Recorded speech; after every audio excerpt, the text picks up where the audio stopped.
kalau misalnya Sania nanti ini kan sudah 40. Ya kita realistis aja ya. Walaupun Sania nih kelihatan masih cantik nih, masih oke nih, masih kencang.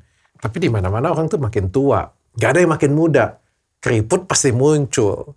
Orang tua kan, uban pasti muncul. Pipi pasti kempot, pasti turun. Semuanya. Gimana kalau lu lihat istri lu seperti itu, dan itu mungkin gak lama loh. Mungkin sekitar 7 sampai 10 tahun, atau mungkin paling lama 15 tahun, itu terjadi loh. Kenapa? Gak apa-apa sih, biasa aja. Udah gini juga ada kodamnya. Tenang aja. Ntar dia muda terus kok. Gitu. Ya misalkan sampai terjadi itu ya udah gak apa-apa. Kan tetap masih bisa.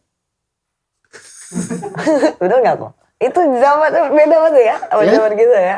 Tapi itu apa adanya dia? Justru makin keriput makin fetishnya kan keriputan. Ya, enggak bercanda. Itu lebay itu, maaf. Jadi dia fetish sama keriput ya. Intinya enggak lah, aku udah sayang kok sama dia, tenang aja kok. Dia mau kayak gimana, fisiknya mau berubah kayak gimana juga aku udah sayang. Udah gak bisa dijelasin pakai kata-kata lah.